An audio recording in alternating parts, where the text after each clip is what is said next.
This video is aimed at people who are completely new to the cheap Chinese radios scene. So if that's you, stick around. Cheap Chinese radios have become very popular over the last few years, but they're not completely perfect. There are some things you definitely need to be aware of when buying a radio from China. These radios are basically made to do the job at the lowest possible cost and with the lowest possible effort for the manufacturer. This means that trade-offs are made.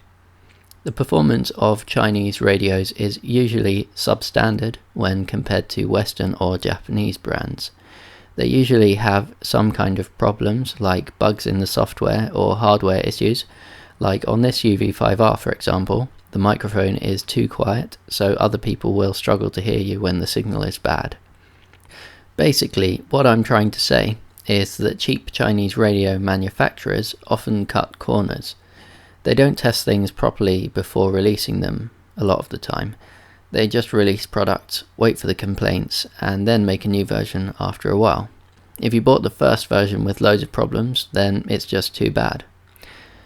Things are slowly improving in this respect though, and I have seen attempts by certain brands to test their products more before releasing them for sale.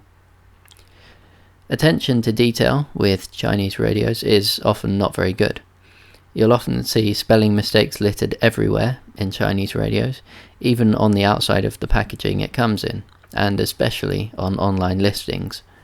You'll also often see errors everywhere that are simply down to carelessness.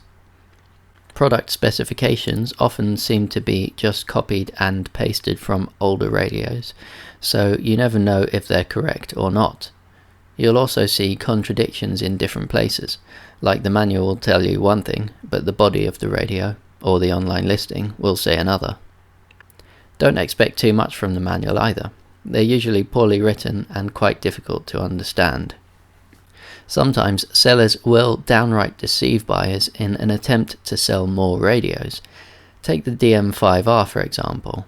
That radio was sold as a Tier 2 DMR radio, but it didn't meet the specifications for it, so it ended up causing major problems when people tried to use it on radio systems.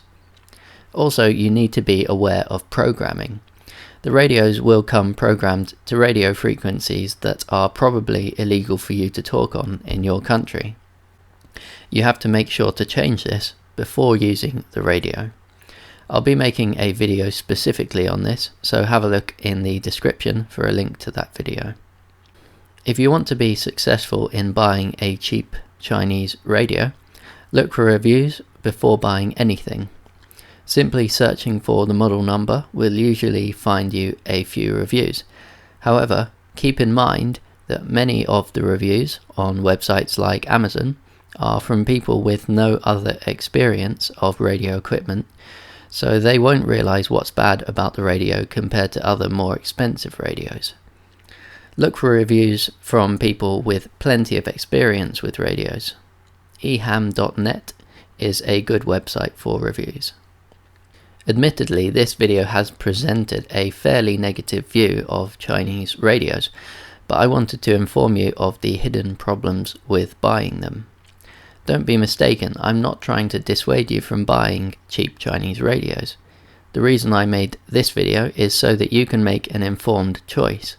Instead of going in expecting the radios to be excellent quality and have no bugs, you can now go in armed with the knowledge that, although these radios are not perfect, they do offer far better value for money than other brands.